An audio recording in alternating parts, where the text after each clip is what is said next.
Oh, yeah. Welcome out, welcome out, welcome out. This is the Remix Morning Show. Right here on Black Liberation Media. In case you didn't know, I go by the name of the Ear Doctor. Came here to bring you that boom to the back breakfast right here, right now on this 29th day of October. I hope y'all ready, because it's Scorpio season. Yeah. All right, well, let me introduce you to one of your hosts, because the other one's still getting ready. Let's give it up for Renee Johnston.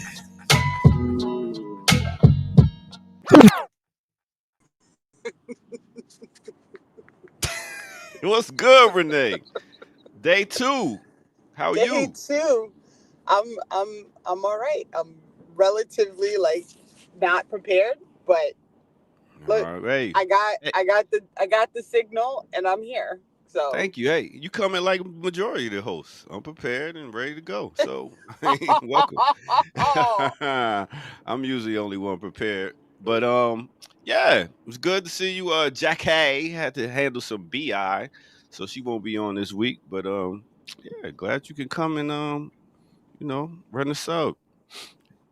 And we also got another one coming in a minute. She had to, kick her kid out the house. Let's give it up for no other than Erica Kane. Kid properly kicked out? I took my kid out. That's right. School's back in, right? Yeah, it was 2 half days, so he had to go. He got a full day today. Okay. Good. Oh, man, I'm feeling much better now. It's a little tension a little earlier, but we made it happen. No tension. Yeah, we're gonna leave the past in the past. We here now in the future. And we talking about what's going on in the world. So what's been going on in your world, Miss Keynes? I know you've been out in these streets handling biz. Yeah, last Friday was Zion's birthday. So he wanted to go to New York. So we did a day trip that wore me out. It is no small feat to drive to New York and drive back on the same day. How many hours is that? That's like 4, right? 3? 3 and some change, depending on how you pushing it on the turnpike. Which, by the way, I hate. I hate the turnpike. It's just never ending. And those first 30 miles or the last 30 miles is the worst. The worst. It's 50 miles to get to exit 6. Like, it's different when you coming in from like Philly, because you coming in from exit 6. When you have to start from scratch, brutal. Oh yeah, I got set up a couple times by cops on the turnpike. I was like, yeah, they got me. But that's what it is. Big up to the turnpike. Yeah. Straight up. So yeah, I seen all that big ass ice cream you had for him, man. I was like, God damn. Yeah, we went to Serendipity. Have you ever been to Serendipity? Nah, I'm not an ice cream person. It's not really ice. Yeah, it's like dessert. It's not just ice cream. Oh, okay. It's cute. Yeah. I didn't even know that's still open. Yeah, well, they opened one on Times Square, so I know they have one in the Upper East Side because that's the one I used to go to. But it wasn't ice cream; it's frozen hot chocolate, which is like the bomb. Random question: what's one of your top favorite desserts? It's real basic. I like sheet cake. What the hell is sheet cake? Like the shit you get it for birthdays? Birthday cake with the buttercream icing. I would buy sheet cake for myself. Basic. Hold yeah, up. Real basic.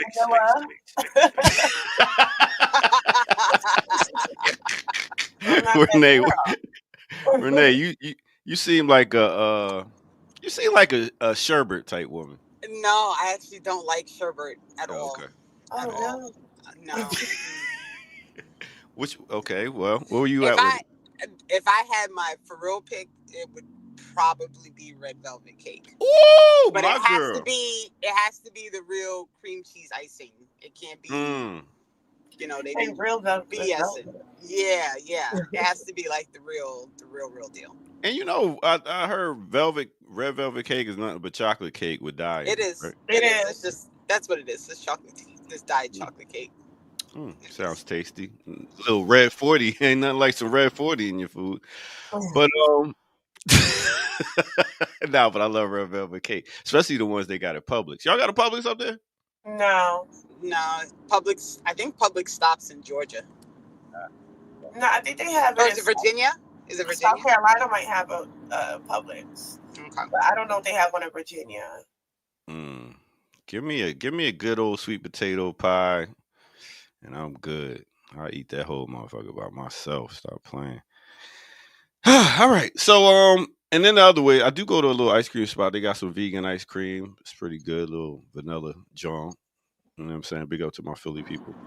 There's a vegan spot where I live, a vegan dessert place. It's all they do is vegan baked Ooh. goods. And I was telling somebody about it the other day, and I thought of you. I was like, You ah, should you should send me a cake for my birthday, a vegan cake for my birthday. That's what I think from that place. A red do, velvet do vegan things cake. like that travel well though? I feel like stuff like That's a that doesn't. good that's a good They question. actually do.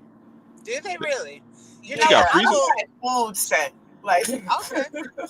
from You know like what, Air restaurants. Doctor? Just for you for your 50th, I will look into that because it is a very popular spot. Like people travel from all over North Jersey to come to this spot because it's supposed to be so good. Yeah. Or if not, you could look on in Atlanta and find out where they do it here and send it. But either or, I appreciate it. You know, I'm not guilty about what I beggars never. You know what I'm saying? They'll never get what they want if they'll ask. So I ain't too proud to beg. Big up to TLC. All right. So we got a show today. I guess we could go ahead and get to it because I know y'all got access to the run sheet, or y'all even need it. I never have access to anything. That is true. What about you, Renee? No. Well, I'm still in my car, as you know. Okay. So, Well, I'm yeah. sure y'all got some stories. If not, I'll go try to find a run sheet and see if I can find some stories for y'all. Oh, I thought you wanted to talk about Jamaica. Oh, I mean, we definitely. can, but I like literally the family's all waiting to hear from my uncle, who we haven't heard from since yesterday morning. So, Oh, damn. Yeah, because I heard it moved over to Cuba. yeah, it's over So, Cuba now. woo, man, blessings up. Do what you can. Reach out to somebody, even if you don't. If you know somebody that's Jamaican and they probably got family, reach out and check up on them. That's what it's all about. We got to be a community. All right, so let's go ahead and take our first break. I guess I ain't got it ready, but y'all can talk a little bit while I'm getting it ready. If Oh, y'all okay. want to tell me a story or something. Tell you a story. All Oh right, cool. wait, Okay, what up? so real quick though. So Eric, you listen. I don't know if you noticed that it's been 3 weeks, and I just sent you an answer on Instagram because I didn't even see that you sent me a note there. I'm not Oh good. no, I did not I'm notice. not. I am not good on them. Yeah, because I just forget. I literally forget to go back there. So my fault. I did send an apology though, because Hmm. if I had seen it, I would have done it. But I didn't. Yeah. See it. Yeah. That's Well, not Apologies. mm, well, I'm gonna say this. It's a pity that didn't happen. So let's go ahead and take our first break, and let's do it like this. I said if we never get a chance to be together, don't it just trying to love you? It's a pity. Yeah, it's a pity. Big up to no other than the one them called. Damn, what's her name? Y'all know her name. It's a pity. Na, na, na, na, na, na, na. Oh man, I can't remember her name. Anyway, y'all know. Put it in the chat room. Help me out real quick. Lady Saw, I believe. All right. Anyway, Yes, let's talk about it. Let's talk about what's going on. Hit that like button, subscribe if you're new to the channel. Go to patreon.com, become a member over there, get footage that's rare, donate where at the bottom of the screen. If you haven't seen, I will put it up. It is blkliberationmedia.org. And yes, pull out your phone and you can donate right here with the code. Bam, bam, pull it up, Snapchat, pow, pow. You got it. All right, let's talk about it. Let me put a little bit on it. Big up to Jamaica, like I said. Let's talk about something that happened in Jamaica, something that will always be remembered in Jamaica. Let's talk about the Jamaican Maroons and the society. It's a group of descendants and indigenous people already in the Caribbean who mixed together and was free slaves, and they established communities in like the mountains and in the forests and in different places so they could, you know, have their own life. They flee all this Spanish rule. It was like, listen, we gotta chop off the heads of these cats that's trying to come get us. So the English invaded the island in 1655, and they continued to bring in slave Africans to work the islands for sugarcane plantations, and Africans in Jamaica continually resisted enslavement by fleeing from the plantations to join the communities who were the first Maroons. They disrupted the sugar economy in Jamaica and made it less profitable. The uprisings decreased after the British colonial authorities signed treaties with the Maroons in 1738 and the Windward Maroons in 1739. The importance of the Maroons to the colonial authorities declined after slavery was abolished in 1838. But the Maroons were, the word actually comes from wild or untamed. That's what they were saying they were. I don't think they were. I think they just wanted their lifestyle back. So big up to the Maroons of Jamaica. And let's get back to it right here on the Remix Morning Show. I said if we never get a chance to be together, I did not love you. All right. Quick history lesson to start the day off. I actually starting like next week or something, we got some new segments coming in where I have a historian coming to drop some history, so y'all won't looking at me like I'm crazy. All right, we got mics back on, off mute. Are we ready, ladies? Yeah, I didn't know you had a historian. Yeah, I got a historian coming through. Start dropping books that we should check out, history lessons and stuff like that. I feel like that's a good part that could be added into the Remix Morning Show. Thoughts? Sure, why not? Jamaican Who is it? Maroons? On both the segment Maroons and stuff, society. No, Who's the historian? Dr. Haru. Okay. He's a brother that teaches over at Clark Atlanta. Oh, okay. All right. So quite quiet. I guess not too much conversation. I mean, Renee's trying not to be a crash. viewer. I'll be a viewer. When do you intend on doing this segment? Like the Tuesday through Friday, or? Yeah, we're gonna work it out. I'm gonna tape a bunch of his segments and then probably play one a day. Okay. You know, Yeah, I do miss when the remix kind of did have that format. Like when CBS would come, her and Layla would come on certain days. I think it was Tuesday, and do a quick segment. Or we had our Wednesday relax. Yeah. When we had the yoga and all that stuff. Yeah, when it was like organization happening. Yeah, I mean, I'm working on getting it organized again. I took a break mentally, so now I'm back mentally. Trying to mental break. Yes, it's been for a while. I was on a sabbatical. Okay. All right. Yeah, I am a doctor. Let's not get twisted. All right, ladies, I'll let y'all get to it. Peace. Your doctor bugs me out. Listen, he's so extra sometimes, but I'm here for it. It's all good. How are you, Renee? I am freaking exhausted, and every now and again, like I see you doing something, and I'm like, whew. I don't It's know a how lot. she do it. It's a lot. It's a lot. Yeah.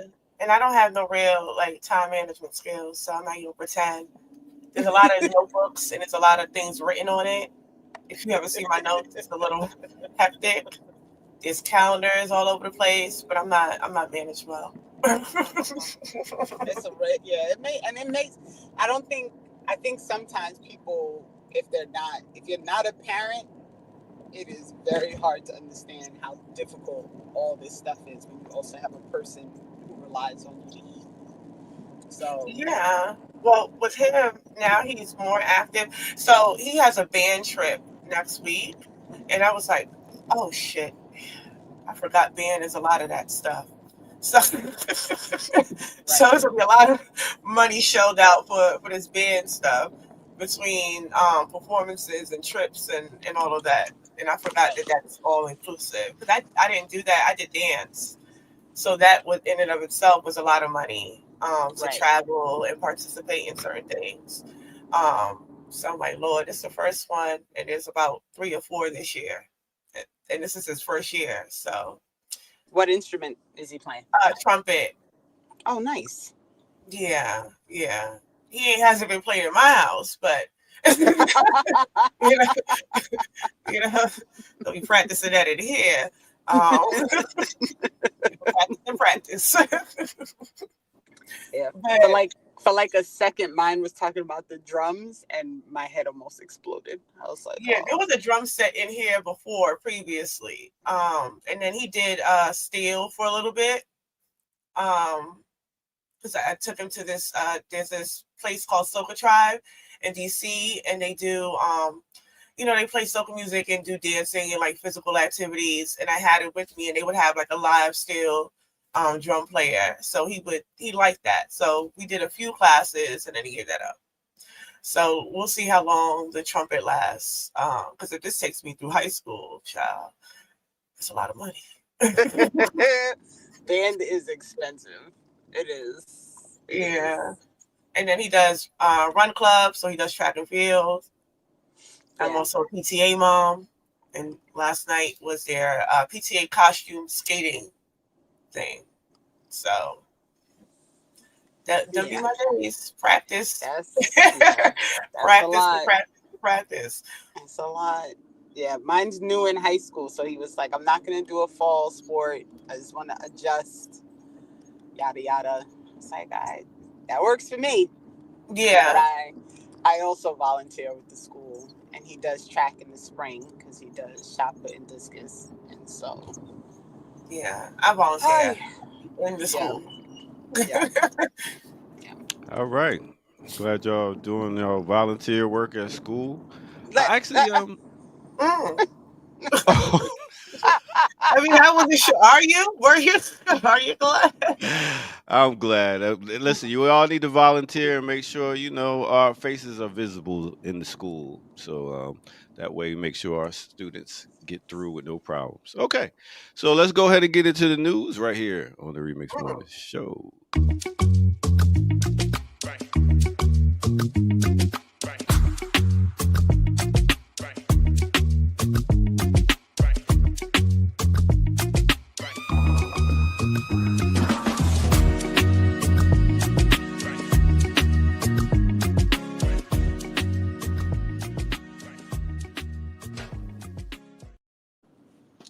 I just want to state for the record that you really came on to be like, y'all shut the fuck up with all this talk. With the kids, right? It's enough mom shit.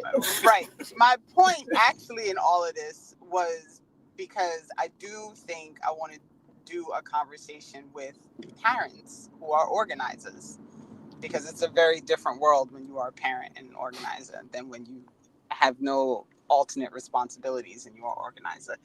And I think it's something that I would like to discuss, which is why I started to ask the question before you so rudely decided that we was talking too much about personal stuff.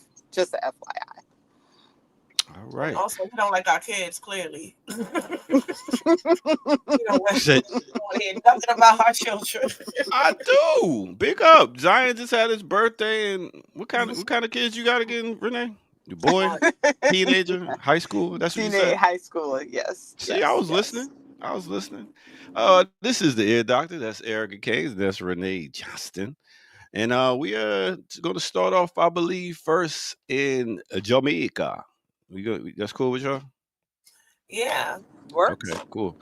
All right, so I'm going to put this visual up that came through a little bit, showing you what Jamaica's looking like right now. So let's go to it right here. Overnight, Hurricane Melissa Oops, let me do that again. making landfall in Cuba. After lashing into Jamaica, the Prime Minister declaring the entire island a disaster area. Bam. One of the most powerful on record to make landfall in the entire Atlantic Basin. Winds up to 185 miles Damn. per hour, destroying homes and schools.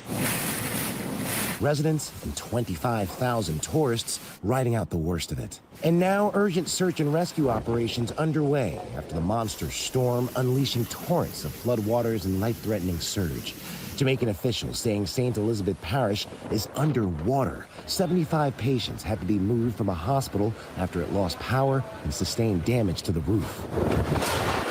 The infrastructure is severely compromised, with more than 500,000 Jamaicans without power. That's about 77% of the island. Damn. Officials saying conditions have gotten substantially worse. Their homes were damaged, and they have come to seek refuge. Many Americans vacationing on the island left with nowhere to turn. They've grounded every single flight. Now, help is on the way. The Miami Heat, in partnership with the Mickey and Madeline Arison Family Foundation and the Carnival Corporation, have announced a combined $1 million donation for Jamaica's recovery from Hurricane Melissa. A whole 1 million? Damn, they balling. Wait a minute. And we talking about the NBA. wait. We talk about the NBA and some other people got together to do 1 million. But they Good do for you. all the time. Yeah. Yeah. I think it's good that we're having a guest come on because there's a larger conversations to be had about the Caribbean. I will say though, it would be interesting to see what Cuba looks like in the aftermath versus Jamaica, because Cuba has like a plan. They have a long-term ecological plan of how they're going to, environmental plan of how they react and how they prepare their people for these kind of things, because Cuba's always hit with hurricanes. And so when we look at countries like Jamaica, it's just a different dynamic in terms of how they're prepared for it, where the money actually goes in terms of the assistance. But the 1 million is insulting for a lot of reasons. But I do think it speaks to the kind of larger kind of throwaway reaction to the Caribbean, because mostly folks look at this like, this is a perfect opportunity for a land grab. And so like the devastation in itself is like, because I think I've seen headlines about Jamaica. I know that it passed now, but before, as it was like approaching, they would say there's a possibility that it would be unrecognizable, right? So then what does that mean for the people living there? And what does that mean for the people that's already investing in buying Jamaica out? Because we see in Antigua, is it Antigua and Barbuda, I think, with Robert De Niro? Robert De Niro is in a whole bunch of stuff with the government in terms of land grabs, the people there, and then he's projected. I think he just had a New York Times article about like how much he's doing for the country, but he's literally buying it up, and undermining the government. So when we see things like this, especially like with Haiti, and we see how that with the earthquake, like the environmental vulnerability that exists in the Caribbean is never really taken into retrospect of like how vulnerable the Caribbean is. But in the aftermath of these things, we see more Airbnbs pop up. We see more of those Sandals hotels, the resorts, and so it's a lot of outside investment that comes in afterwards that there's no actual like care about like what happens to the people there. Yeah, I seen Agent Orange was talking about sending in some aid. I know he's like, oh yeah, I send this in. I got me some land. I was like, geez. It's like, don't take also, it. that's the role of Southcom too. So Southcom has existed and played that particular role in the Caribbean as that sort of helpful aid, right? So they do go down there, and Southcom being already down there with what's happening in Venezuela, which we would discuss in a bit, but Southcom already being down there, it already puts them in a prime position to stay, right? Because now we have to help. So yes, it's just an interesting, dynamics that are occurring. Yo, Carnival, send boats. Y'all got cruise ships. Y'all can send cruise ships down there. Y'all put about $1 million of food on your buffet. Stop playing. No, don't send no boats, because that is all part of the scheme to get people off their land. Okay. Don't I see send what you're boats. saying. Yeah, don't send boats. The real problem is exactly what Erica just said. Like, it all turns into these fake, fraudulent ass, we're there to help. And, it's like what happens all the time with Caucasity. They show up claiming to help, and then they leave with all the resources. Or they stay and eat up all the resources. And basically, like, the biggest trade on the island of Jamaica is already tourism. And so this whole the whole idea, like, Carnival cruise ships are gonna go help, for what what are they doing? They're gonna go help rebuild the port to make sure that they can, their ships can land and they can fix their resorts that people go hang out at when they're docked. Like, yeah, and it's not helpful to the people. No, and much of the issues in terms of environmental issues is because of all those land grabs. Like, it could be argued that the perpetual earthquakes in Haiti is because they keep digging in Haiti. Yeah, I saw that same thing that they did in Katrina. I had seen something in passing. I think like somebody took a screenshot or posted a tweet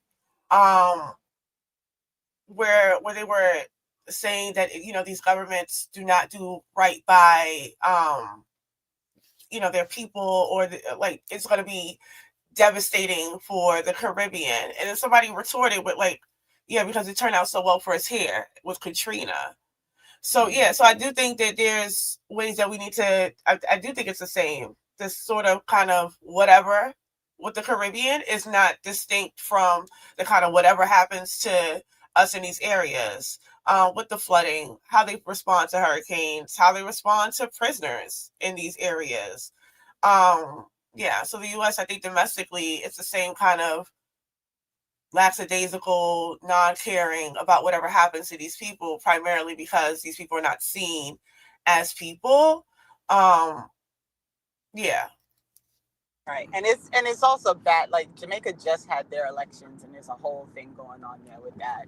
This fight with the Maroons. Is interesting that you brought up the Maroons, Air Doctor, because there's been a long-standing fight about cockpit country and the red clay and the dust and the stealing of the water. And there's just always so much stuff happening. And this is like the last thing that you needed. But I will say, classic Jamaicans. I did see a video of people like playing dominoes in the rain. West Indians are the most unserious people. They're so unserious. I remember in Trinidad, Sipping red stripe. Go ahead. The last time Trinidad had a flood, because they always have a flood. But yeah, people still in the bar playing No Business. Like, the water was up to their knee. And they're still in the bar. So yeah, there's some unseriousness with West Indians too. Are they like, I know y'all reach out to different organizations in like Cuba and stuff like that. I know. Do y'all have any people to reach out to in Jamaica that do they have organizations like that? Yeah, J.A. Lands. There's a few that we know through our Zone of Peace network and strategic committee that we work with. There hasn't been any particular call in terms of aid per se, because everybody is just assessing what is going to happen versus what they're saying. Because as you can see, there was damage done, but I don't think it's as drastic as people were, I think, preparing for, because it passed them by and went to Cuba. So some areas got hit worse than others, but there hasn't been any particular call because, like I said, there's a lot happening right now with the Caribbean. So there's been multiple discussions happening all at once about like what what does it even look like in terms of what is solidarity amongst a CARICOM community? Not even just with the environmental issues, because I think a couple months ago I talked about the oil spill outside of Tobago that ain't nobody ever really dealt with still. And then Elon Musk SpaceX keeps landing in the Caribbean Sea, and ain't nobody dealt with that either, right? And these all become environmental issues. So, like, what is the CARICOM's community response to that? And like, what is the grassroots movement? Like, how are they preparing for what is to come?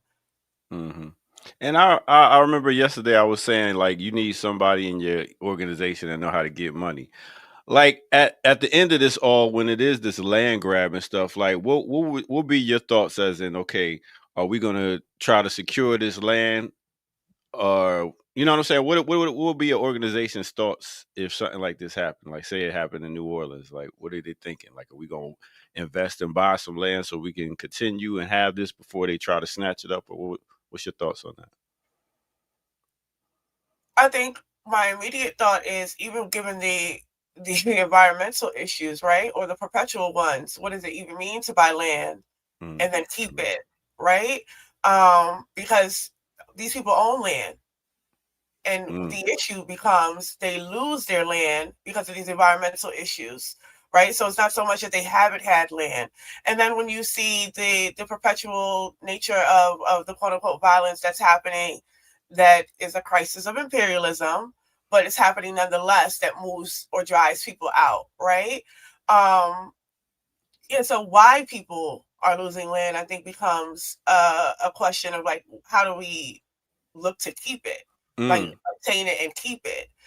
Because I think that becomes a bigger issue. Because once you get the land, you also have to defend the land and Because keep then the land. you gotta get lawyers, and then they got $1 million lawyers on their side. It's like, how do you even Yeah, win when they're gonna drag it out in court and you never see it anywhere?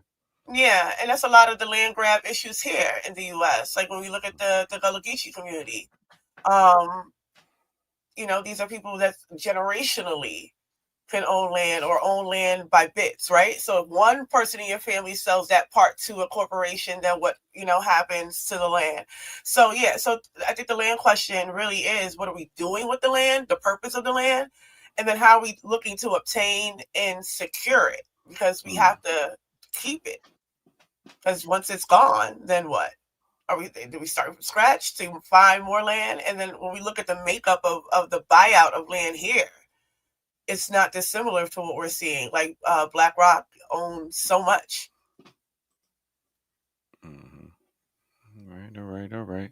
All right. So, anything else, Renee, before we move over? No. Okay. All right. I hear your girl Cop Mala's talking about she's not done. She's talking about she's gonna run for president again. Is this enough time for her to gain votes in favor, or is it a wrap for her? Run for president when? What, the next election? Yeah. I mean, He why said, not? Whatever. I mean, isn't that the point of the book and the tour? She's coming back around. I don't know. I think we're going to be perpetually stuck in this conversation around a duopoly until we figure out what it means to have our own sort of political power. Because I've also been struggling with the question around SNAP, like the reactions to SNAP in this moment. Having been a former recipient of SNAP, I've been on SNAP for years, and the up and downs of that whole thing where you can have it and then lose it. You know how many times I had to go back to social services 3 months after I just applied to reapply, and then they're coming back 4 months later and say you have to reapply. Like that kind of issues with SNAP that already existed that was never dealt with. So now that it's on a larger scale, I feel like the narrative that's being perpetuated around SNAP is, well, this is a Trump doing. So if we remove them and get back to like what was happening before, without any real consideration of what the hell was happening before, because poor people and these benefits, like the way people talk about benefits, even disability benefits, they cap you at $750 in the state of Maryland, $750. If you are employed, if you are a child and your parent is employed, and then if you're getting cash assistance, you have to be drug tested. You have to go up for. So it's not like people are just getting money and things like that, You got right? to So run through hoops. It yeah, sounds like. the hoops that you got to go through. That's why people who are eligible don't even go, because nobody want to sit in that office from 9 to 5, literally, to see if you're even eligible. And then you got to go through all these hoops. You have to come back with other identification. So having been on it for so long, and now that I like have a job, I'm not eligible for it, and I'm barely, we had above water here. But my son can't collect disability because I'm employed. So the conversations around, and he's disabled. Yeah. So the Wow. conversations around SNAP and social services that happen in these heightened moments remind me of how we all gathered in 2020, and then all right, everything's back, right? But the actual need for those things always existed, and I do think that becomes an issue of like how people really understand what is happening, because it does seem like if of course she could run. Look at the dire state we are in, right? Yeah. This is a palatable moment for her to run. It'd be the best time to run. Well, what would be her best what would be her best issue to run on right now? Anything the opposite of him. If he say high, she say low. If he But say what up, would you think? What do down, you think will grab the masses and be like, okay? It doesn't take much. Because again, we're in such a dire strait with this man, and then the way that everything has been funneled strictly to him does give off that if we remove Trump, we can get back to normal. But nobody is interrogating what was normal. Yeah, right. what was the conditions that the poor and the working class were living in before that? Yeah. So I don't think she need much. Her campaign, because that's what her campaign was. The opposite of Trump. Yeah, and it's just, but it was to be to the right of Trump, honestly. And it was just she was just thrown in there. So it wasn't like any type of preparation to really get people to be like, okay. It was like, this is what y'all get. This is what we got for the Democrats. So you think she was thrown in there? You think she was thrown in there? You asking me, do I think she was thrown in there? Yeah. I mean, they had no choice. It looked like Biden was going down for the count. So it was like, all right, well, who's next in line? Since you are the vice president, I mean. But I don't think she was the person they was looking at to be next. Well, one, I don't think he was ever gonna. I think he was gonna try to run the whole thing. I think she cooed it. What do you think, Renee? I think she cooed it. I think she took her shot. I think Renee had to run and do something. Oh, is Renee here? No, the mic is off. She cooed it. What is cooed it even mean? Like a coup d'etat. Like yeah, like she came in there and she had her, because look at the amount of supporters out the gate.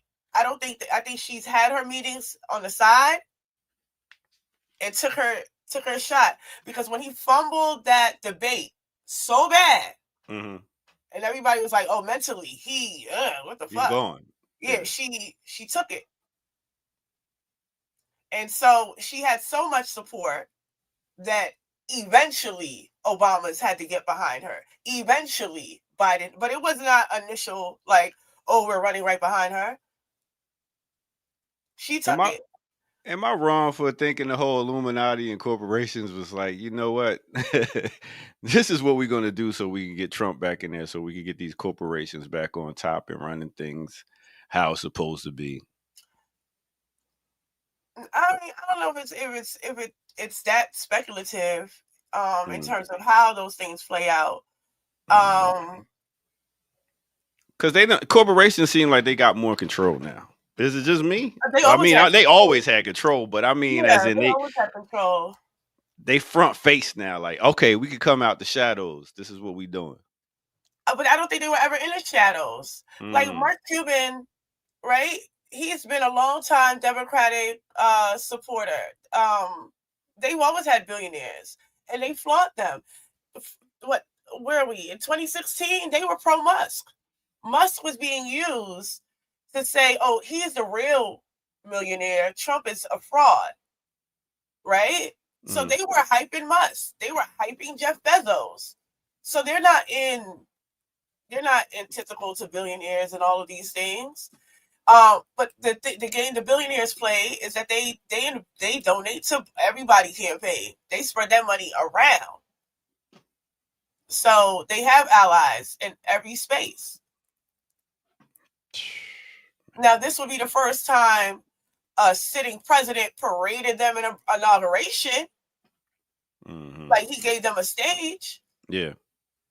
But he definitely gave them a stage. There, but they've been in the inaugurations in the back on the seats, right? They weren't on stage with the presidents, but they've gotten their ticket. They've been allowed to sit there. Yeah, facts. That is true. Renee is back. My bad, y'all. My bad. No, my it's bad. fine.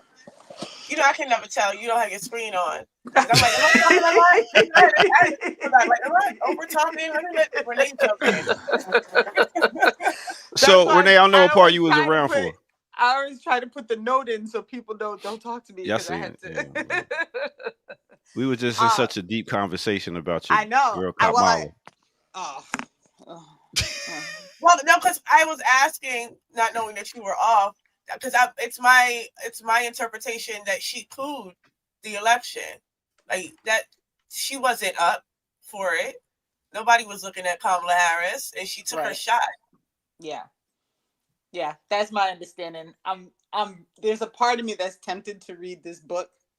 I don't really want to do it, but it feels like one of those things where I'm going to read it and be like, I knew that's what this bitch was doing. Oh, yeah, for sure. Right. I didn't even read the book. And when he said that, it was about her running. It was like, oh, of course. Right. Of course. She's on a campaign now. Right. Because she's already started talking about, she's not closed off the idea of running again. And she's just as full of shit now as she was before. So it'll be interesting to see how they play this off when she clearly was not popular the first time. Go ahead. But when they be like, please come back now, we made a mistake. We didn't mean. But that's the sell, right? Yeah. Like the sell is, look how bad it is. We have to go back to the Democrats because, look at how bad everything is, which is why I keep wanting people to understand that this is all progressively. It's all a progression of bad shit because they both suck. So, man, shit, and she could be snarky too. Like, see, I told you. What kills me is people. So, like, I see a lot of clips because she, she'll say something. Like she dropped the motherfucker somewhere, and like now it's been clipped, and like it's like this big thing because she called somebody a motherfucker, and she cussed. And so it's like this thing where they use these things to show, like, look, she's a real person too. Like this, this whole concept of her being like reasonable and that whole thing. Now there's a documentary on Hulu about what the hell is that? There's a podcast that's called Call Her Daddy. That oh God. Right. I don't even know how that girl became a thing. Right. So it talks about how she became a thing. And it is a fascinating look at how like nondescript regular white people get elevated, like for doing nothing. Like it's wild. It's a wild, like watching it is wild. She's not even a good interviewer. Well, the crazy part is all the people who say what a brilliant interviewer she is. Like, while she, like, it's crazy. Yeah. It's crazy. But she also interviewed Kamala. And so, there was this whole, like, it showed behind the scenes, this whole thing.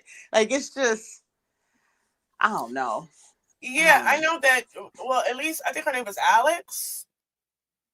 The host Call Her Daddy. Yeah. Yeah. So, yeah, she's an interesting one, but I think even the premise of people like Alex, the reason why she gets, because I think she just did Cardi B, she just had another person on there as well. I can't remember.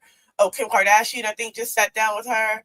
But the whole premise of that is that it's supposed to be one of those open kind of interviews, right? Like, oh, she makes the guests feel comfortable, so you get more, right? But she doesn't ask them anything hard, like at all. Or if she does poach it, like they'll give like an answer and then she'll move on. So she's not even like, it's just like a conversation with these people, which I don't know, but I think for Right. in PR terms, it makes them, oh, they're just like us kind of thing. Right. But Right. you didn't learn anything. Nothing was really actually said. Like Right. it was a fluff piece essentially that they get to control. Right. And I think I heard the title of that podcast because she interviewed Steph Curry's wife, whose first name I'm blanking on for some reason, Aisha Curry. And I guess there was this whole conversation about, whatever. There was a whole conversation about stuff. On Thursday mornings, Frenchie Davis does the morning show on WBAI. Frankie Davis. Damn. I was about to say, ooh, Renee. It's French. No, her first name is Frenchie. She was an American Idol, like I know who okay. it is. Okay. Because Ear Doctor said Frankie, and I'm like, that's not her name. I was thinking about somebody else, another radio person. I was like, damn, that's a long time ago. No. Her name is actually Frenchie. And so she was playing clips from this interview. So the only reason I watched the documentary was because she was playing these clips. And I was like, oh, well, what's this thing about? And even to watch the progression of her what they initially started out at, which was super sexual, and then the Barstool guy paid her, and the initial picture that they used was them like posed like blow up dolls, which is weird. And then no, the girl. Oh shit, Curry. What's going on? The Currys is wild. No. When that podcast, Call Her Daddy, started, it was her and a friend, and it was a super sexual content type thing. And when Barstools bought it and they first started advertising, their initial like advertisement was her and the other co-host positioned like blow up dolls, like with the mouths open, like literal living blow up dolls. And so that was what kind of catapulted her into a space of like, now Barstools is paying you tens of thousands of dollars so that they can run your super sexual podcast. And it got so popular that she was able to sell the podcast to wherever she is now, where she now is also like showing other new podcasters and stuff. But I was watching the progression of it, and I think I might ask like Intume or somebody to watch it, because I need someone to confirm for me that this is like some caucasity shit and only like white people would do this for each other. Well, yes and no. Just the whole podcasting thing, I have lots of thoughts on how that came about. Because I just seen this interview with Miss Pat. Don't ask me why I was watching it, but Miss Pat, I didn't know that she was on Joe. She started on Joe Rogan, and she kind of had the same kind of trajectory of, who knows who. But even back to Kamala Harris, those kind of shows and them coming on, like podcasting in that way, also came about under Obama. You remember he was presented as like the tech president, that he was on these little clips, on these little podcasting shows, on those little funny things. So there is a PR push behind this. Like there's whole agencies that exist to create an imagery around them in these podcasting realms. So they go to a Call Her Daddy, the same reason why they would pull up on a Breakfast Club. because they have, obviously they test the market of like where the youth is, but then they also turn around and as a party, they pay some of these influencers. So yeah, it's very right. Because that whole thing just came out. What was it? $8,000 a month they were paying people during the. This has been going on since Ukraine. Right. It's when it was first discovered that they were getting, because all of a sudden everybody knew about Ukraine. All these people that were formerly talking about makeup and stuff is like all up to date on geopolitics. So yeah. Right. It's a machine. All right. We got guests coming up in a while, so let's go ahead and take another quick break. I'm doing a double today, so big up to me. All right, let's take a quick break right here. You are so extra. Oh my nerves. I know, it's like I'm doing a conversation, pulling up stories, trying to find stuff for the break, and making sure Renee is, when she's going, I'm here on screen. I make sure that we run a tight ship over here, right here on No Other Than a Remix Morning Show. Let's go.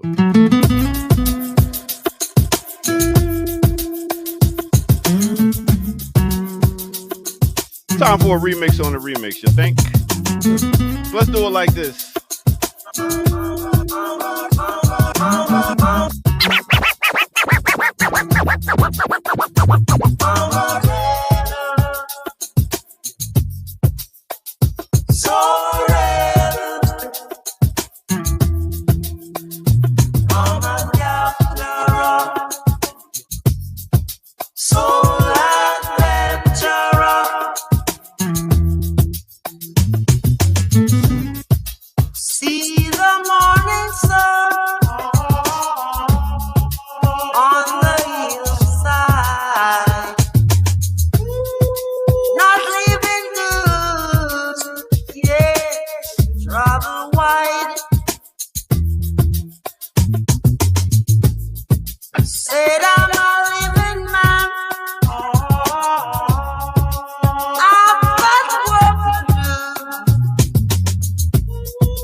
Yes. Let me take you to a time and place. Let me take you back to 1980 with the one them called Bob Marley. Yes. And the name of that album is One Love, and the name of that song is Soul Rebel. Mixed with a little bit of 2000. We talking about the king of emotions, Carl Thomas. The name of that album is Emotional. The name of that song is Summer Rain. Hit that like button, subscribe if you're new to the channel. Go to patreon.com, become a member over there, get footage that's rare, donate where at blkliberationmedia.org. And yes, we appreciate it. We are demonetized as a channel, and this helps us to continue to go strong. Go ahead and also pull out your phone and hit that QR code and rock out with us. All right, with that said, copy some merch while you over there. Nice hoodie. It's getting cold, so stop playing. That Remix Morning hoodie would look good on you. All right, with that said, let's get back to it right here on the Remix Morning Show. It puts me to sleep and wake me. All right. That was a good mix. Thank you. Appreciate but it. But also, Summer Rain as a title is just so great. Was I wrong for putting that? A little bit. A little bit. Just a little. Just a little. It is a lot of rain. It is a lot of rain. Let's not get it confused. But like we said, big up to all the people in Jamaica dealing with it. We got your back as much as we can. All right. We do have a guest. I believe one of my Scorpio brothers that just had a birthday. You know what I'm saying? My doppelganger. You know what I'm saying? So let me get up out of here so y'all can rock out. Y'all do know how to bring on a guest, right? Start it up. Thank you.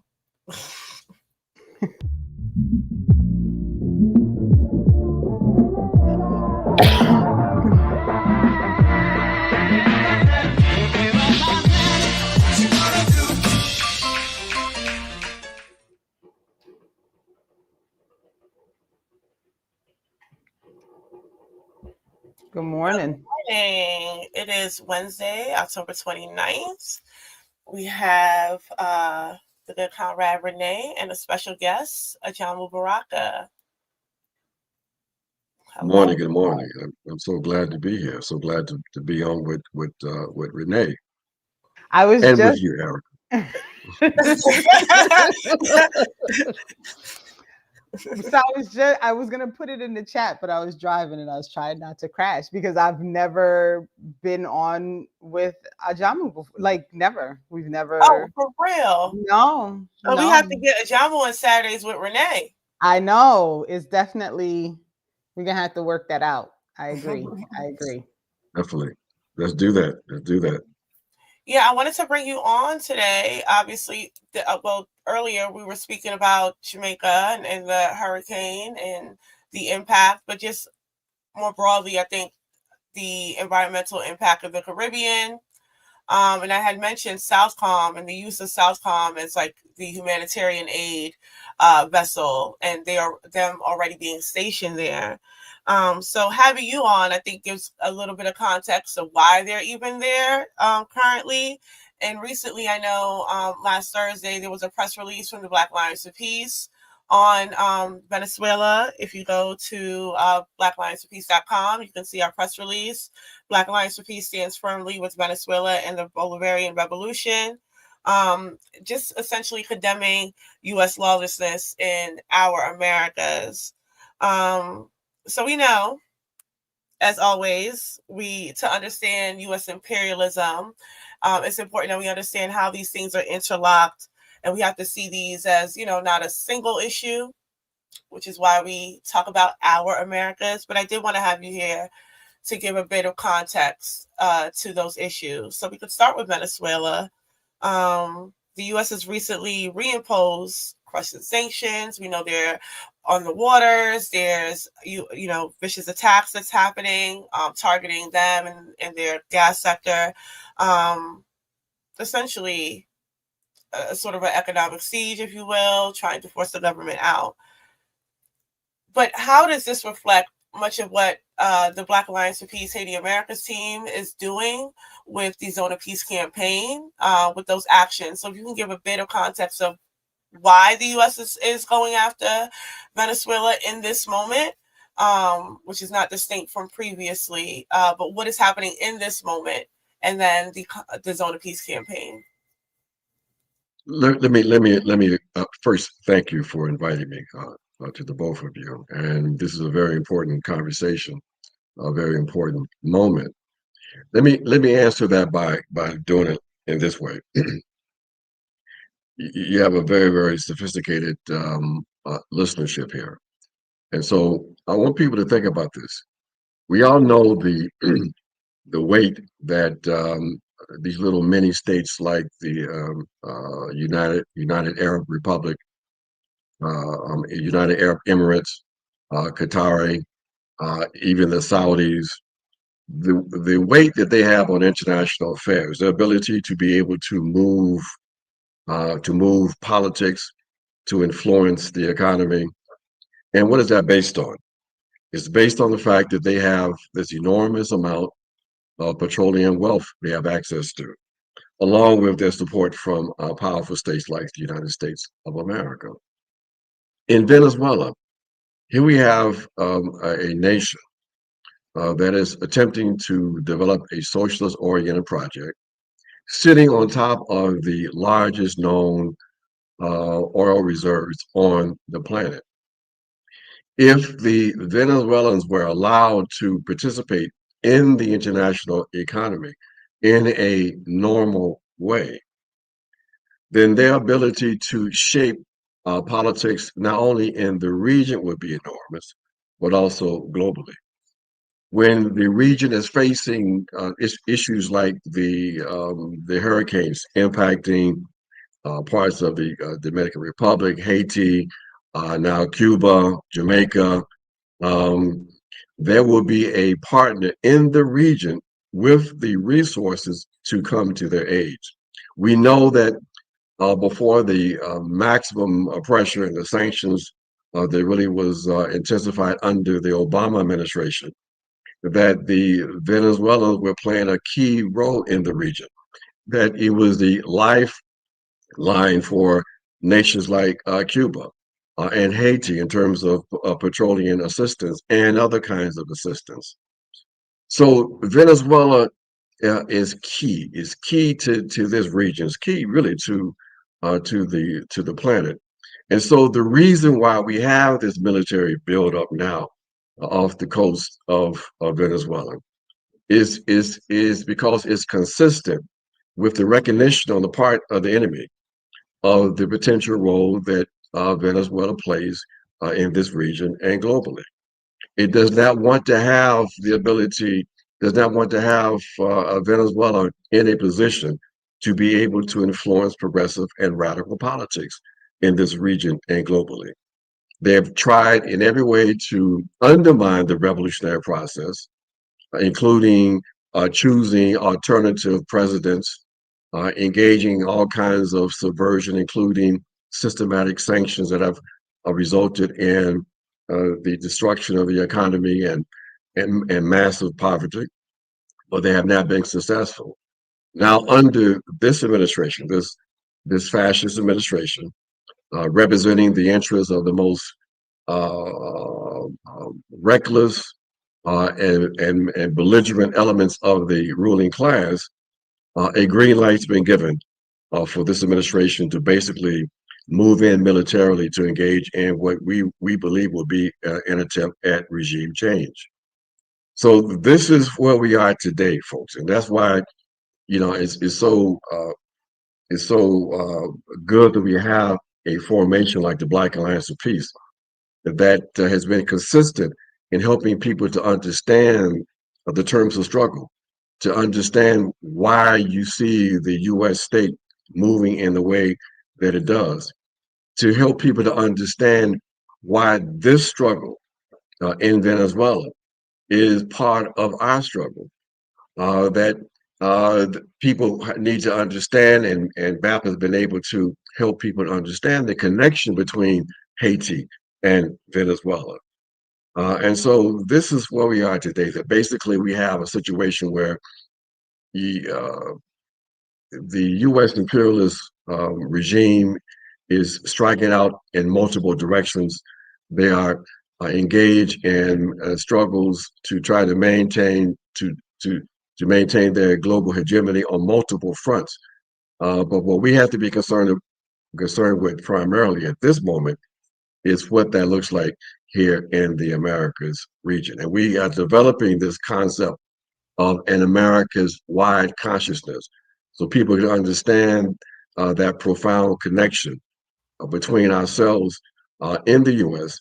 And the peoples of this region who are struggling against a common foe, a common enemy. Yeah, that makes sense. It's about crushing any alternative model.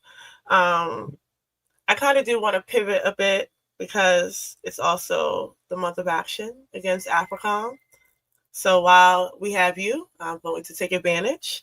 How does the U.S. strategy of destabilizing Venezuela and the Americas more broadly mirror the strategy in Africa through AFRICOM? Is it the same playbook? If so, what is this kind of central logic of the playbook? How should people be understanding that? People should understand that basically the U.S. Ruling class has declared war on the planet. That they have embarked on a military first strategy that has particular manifestations in the Americas, in particular manifestations on the African continent and in Asia. But the objective is really the same, to try to maintain global Western hegemony under the leadership of the United States of America, and to expand that hegemony if possible. And so we should see that as part of the global war that they are waging. And we need to understand, though, that their strategy of using militarism to advance their interests requires something very, very important. And that is domestic support, that they need to make sure that there's not an effective opposition domestically to their military project. And that's where we come in. There's a reason why the Trump administration, building off of the foundation laid by the Biden administration, foundation meaning the foundation that was established moving the U.S. toward a more fascistic constellation of powers, that they are attempting to intimidate, to undermine all domestic political opposition. They need to ensure that there's going to be domestic support for militarism, and therefore the group that is in the crosshairs of this domestic repression is a group that has consistently, historically, been in opposition to U.S. imperialist projects, and that is who? That is us. That is the African Revolutionary Radical Project. Um, and so this expansion of federal power by the Trump administration into these cities that are largely being administered by the neo-colonial black leadership class has an objective. It is to not only undermine that class even more, to shore it up, to demonstrate its weakness, but also to intimidate our communities, to intimidate our organizing projects. Um, and so this is part of their strategy. This is another front in that multi-front war that we argue the U.S. is in fact engaged in. And that's why the counter to this in the Americas, the Zone of Peace campaign, which is an anti-imperialist campaign, a campaign to raise people's awareness of the fact of how the U.S. is moving, and to build a campaign to eject the U.S. from the Americas, including the military basing in the southern parts of the United States of America. And that's connected to your question about Africa. As we all know, the U.S. in its arrogance has organized the entire globe in these military command structures. On the African continent, we have the U.S. Africa Command.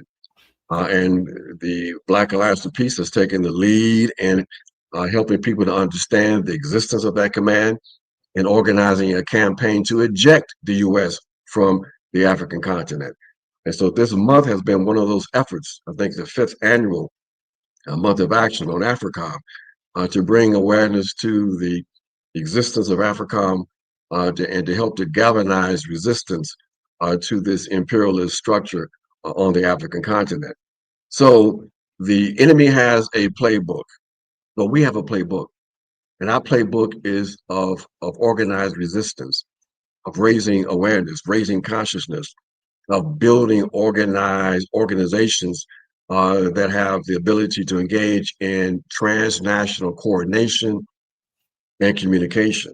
So that's our response at this point. At this point is a response, but we are gradually getting to a point where we are going to be able to take the initiative on this struggle, this war being waged against us, war that we didn't call for, but a war that nevertheless we will meet head on, because we don't believe in a one-sided conflict.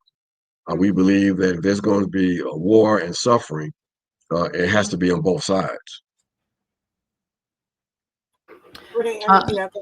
Yeah, I'm so glad that you brought up what's happening internally, because for me, a large part of this struggle and even attempting to have conversations with people is how frustrating it is that people don't understand the connection, right? That the same military forces that are in Chicago and in New Jersey, despite the fact that people think that they're not in New Jersey, like all these same forces that are internal are run by the same people who are blowing up fishing boats in the ocean and are manning military bases in all over the world.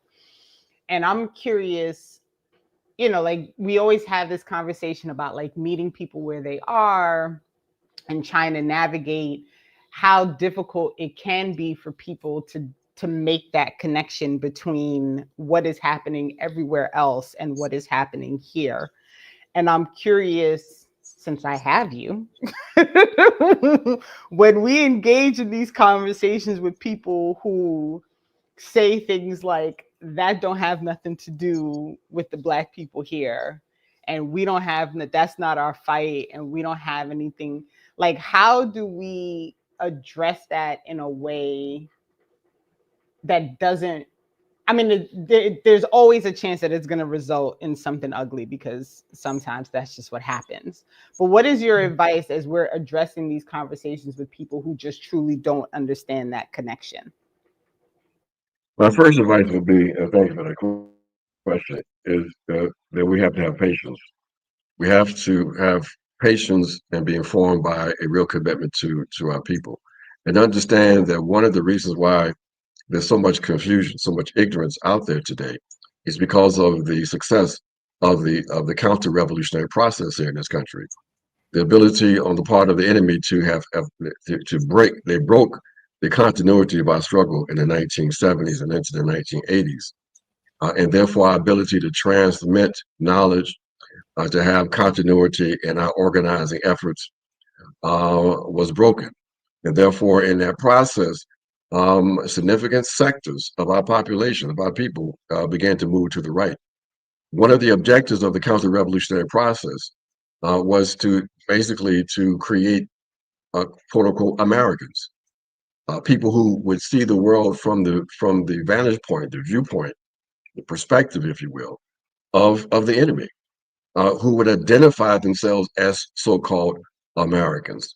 So when we take all of this into account, then we understand the process of the colonial education, and we will grapple and struggle with our people in a way in which we will not allow ourselves to get frustrated by the consequences of this process.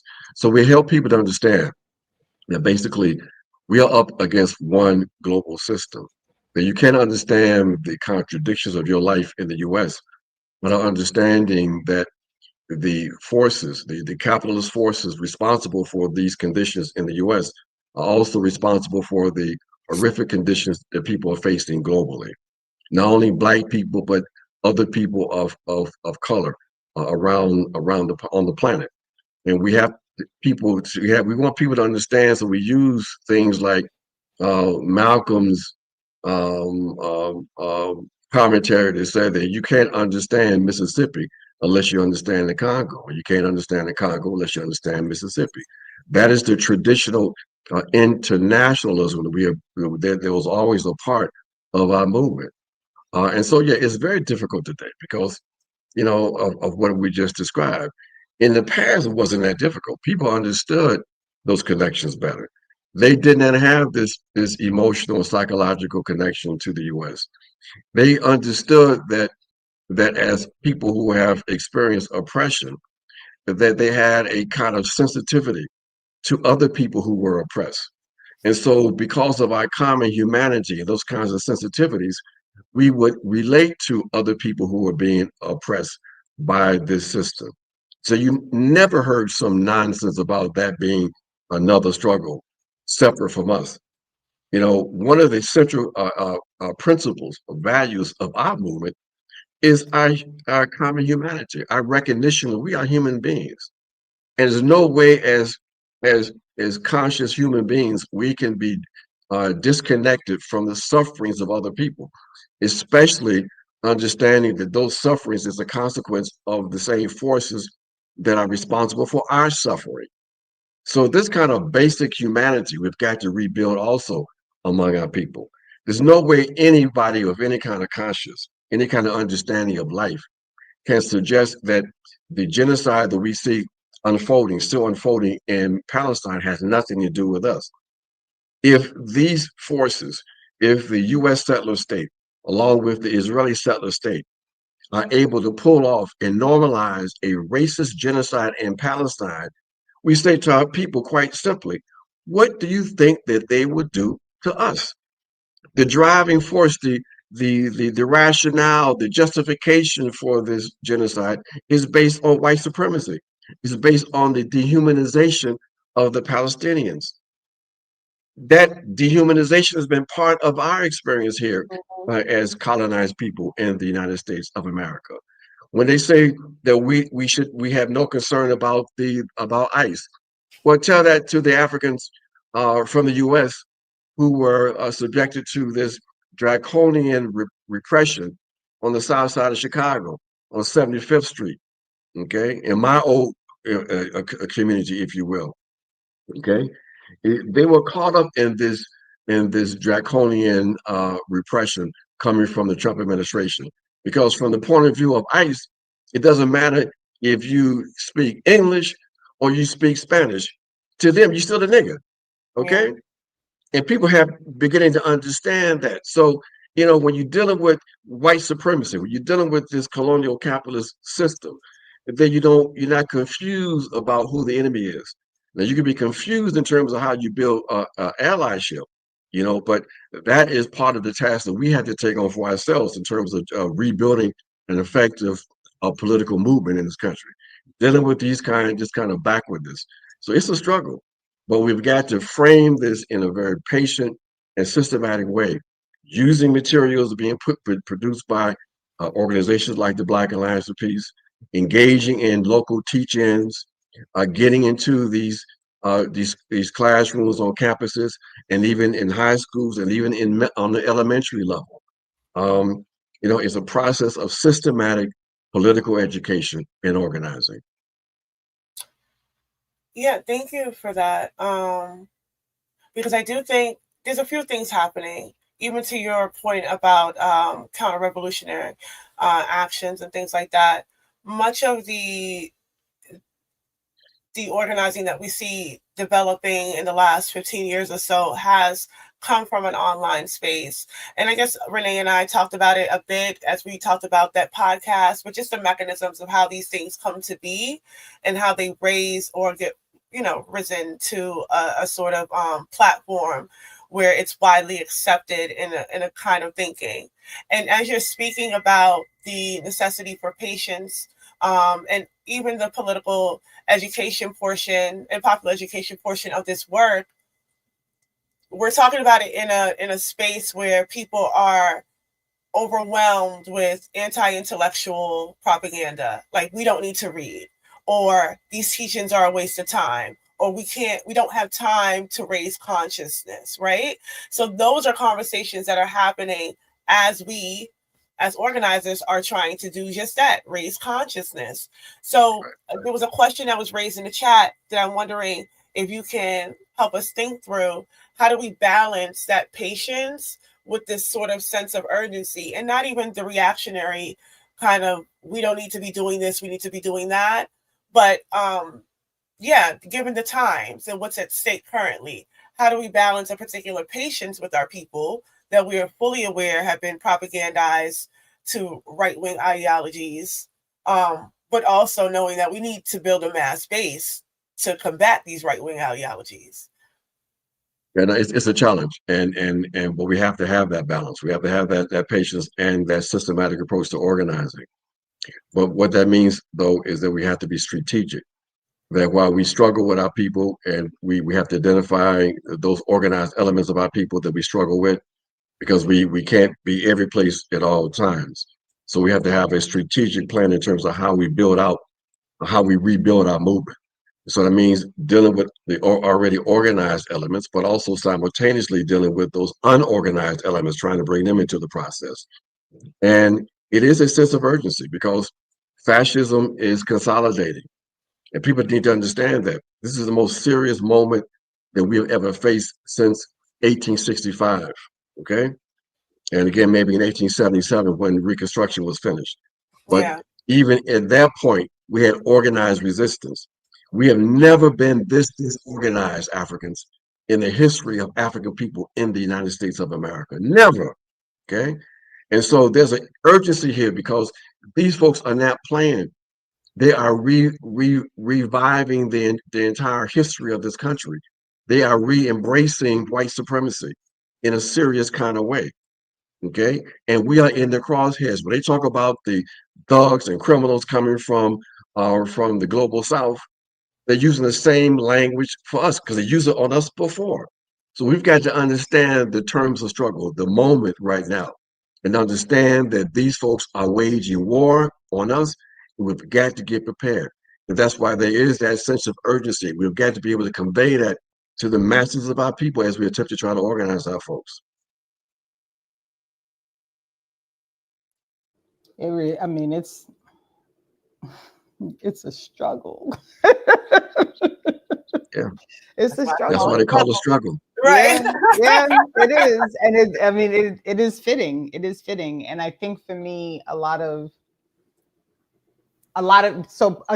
of this is, some of this is also as we're going. I'm still learning a lot of things as well, right? And I try to remind people, like, I'm no expert on all the things. I just don't mind reading, right? I don't mind doing the search. I don't mind, going a little deeper, but I don't have no jobby job right now. So I also have time for that. And I also have a spouse who is employed. So I have the freedom to, do stuff contractually and, try our best to make ends meet. And I always have to remind myself, like, most people, maybe not most, but a lot of people are spending so much of their time just trying to get from the start of the day to the end of the day, right? Yes. Like, Yes. there is so much turmoil, just like even now, like, talking about SNAP benefits, this sudden shift that I don't even know if people really understand that they are really not getting a check on SAT. Like, it's not coming, right? It would have been And Friday, by the way. right.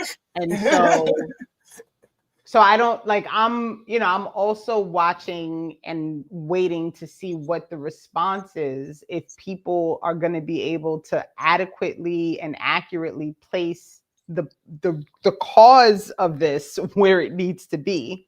Because if you watch, the PSA announcements at the TSA line, or, all these things, it's all because Democrats, right? And not that they don't bear responsibility, but it's the entire system that's the problem. And so, Yep.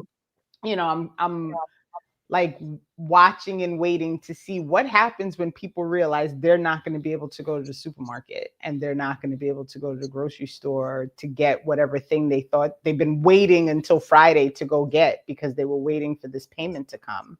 What happens when that is the reality versus it just being a thing that people are talking about?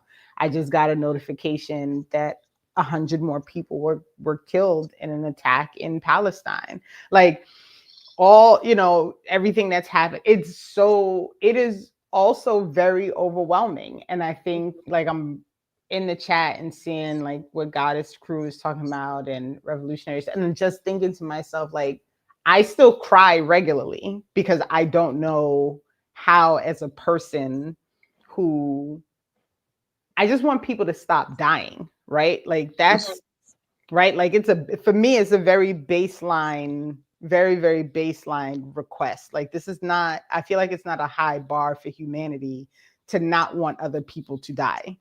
Yeah. And I just don't, it's very overwhelming for me. So I'm also curious because, and this is in part, Ricky, why I asked you the question I asked you this morning about, like, how are you doing it? Like, I'm also curious about managing our own internal struggles as we witness all of these things happening. And in the end, we can organize, we can teach, we can talk, we can do all these things, but people are still dying. So I'm curious, like, how are you wrestling with that, like, as just a person? Is that to me? Yes, sir. Okay, yeah. Well, I know in the last few minutes we have, basically what the way I deal with it is reminding myself of what came before me, reminding myself of the sacrifices that our people made just for us to survive, reminding myself of the development of our people in this country and globally, and reminding myself of the fact that this system that's responsible for the suffering is not a system that can be sustained, that is already in decline. and that we have to and are envisioning what is going to take this place. And I remind myself too that the way we get to this new place is through struggle and understanding the potential power of the masses of our people. And I know some of this might sound like cliches or whatever. We don't care. History has demonstrated that basically it is the organized and determined people that make historical change. And I believe in our ability to, in fact, do that. You know, we've got to produce revolutionaries. The same way we've got to produce them at this historical moment. And so I have full confidence that as things get bad, and they're going to get bad, and they're going to get worse, that we're going to come out the other end of this in a new place, in a better place, and that's what sustains us. That's what sustains all of the fantastic work that people do in this Black Alliance for Peace, and other organizations. Most of them who don't get paid, but they have that inspiration from our history, that inspiration that we in fact can transform ourselves and transform our conditions. That's what being a revolutionary is. You've got to embody these principles, and there's got to be there in how we interact with our people, and how we comport ourselves. That is what inspires the people. And when we remind ourselves of our responsibility as individuals, also, that helps keep us steady in those moments where you're like, damn, this is overwhelming. But you remind yourselves of your responsibility. You remind yourselves of what people sacrifice to get us at this moment, and you'll be all right. That's how I deal with it. You're getting wise in your old age, sir. Trying to. Well, I appreciate that I got the call this morning to be on for this. This was I needed this. So I appreciate you, and I'll be reaching out to Erica to figure out how to get to you direct so we can work out a Saturday for you to come hang out. That sounds good. That sounds good. So happy you showed up this morning. Thank you. All right, thank you, African. Thank you so much, and let's keep on moving, folks, and don't let this thing get you down. We still are going to win. All right, Africans. No compromise, no retreat. No compromise, no retreat. That's what we talk about. All right now.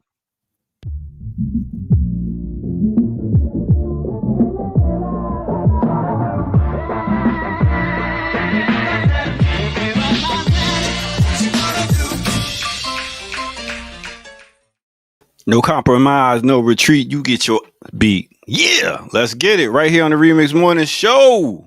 All right, great interview. Yo, you see, we got the same mold. It's crazy, yo. Like we from the same tribe for real. Mm-hmm. It must be Morris Brown. He went to Morris Brown? He taught at Morris Brown. That's why I blame him for you all the time.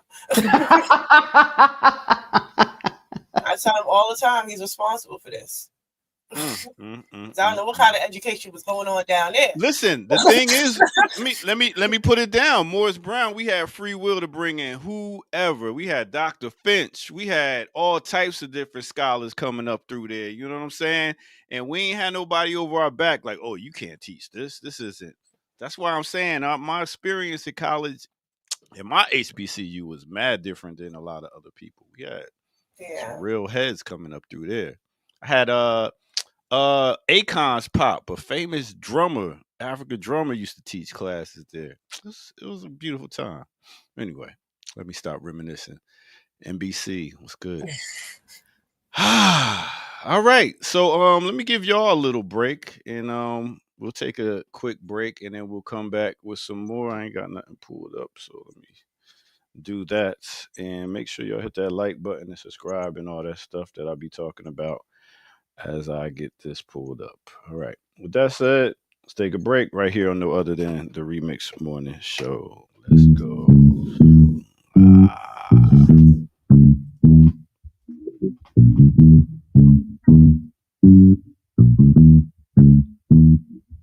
Let's go. Now here we go. This is the Remix Morning Show. And you know, and I know, like H2O, we gonna flow. Yo. Now let me get to one of our dope shows that we got here on the channel. The Myths. Black Myths podcast came through, and they're talking about the KKK's origins. They've been doing a series about this KKK origin story. So let's see what they had to talk about on this last one that they had. Let's check it out right here. Because, again, we're saying the Klan really starts to pop off again in the late 50s and 60s, but there's this lull, trying to understand what happened during that lull.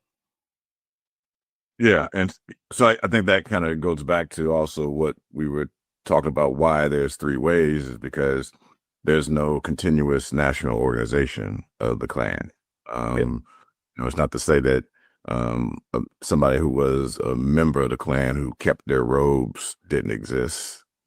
That's definitely the case. It's not to say that maybe a handful of people who were all part of a chapter continued to try to meet in some particular way. Didn't happen. But the Klan as a national operating organization with a leadership, with dues and these types of things does not exist. And so so it only exists because somebody creates the national organization, and then of course it folds. Somebody has to create the national organization again, and it folds. And so exactly in this particular case, the Klan had already been decimated based upon a number of different things prior to World War II. The war itself. Hey, listen, y'all got to go check out the rest. I can only give you a little bit. You got to go check out the full episode. But it seems like a lot of these Klan members pretty much got corporation jobs and started owning corps, and they still got ties. Is that what's going on? I don't know. Let me leave it to the professionals. Let me bring them back right here on the Remix Morning Show.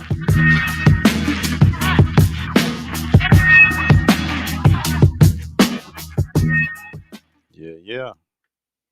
The Klan is not dead, y'all. No. Russell, That's been a really good series. Brilliant. That's been a really good series.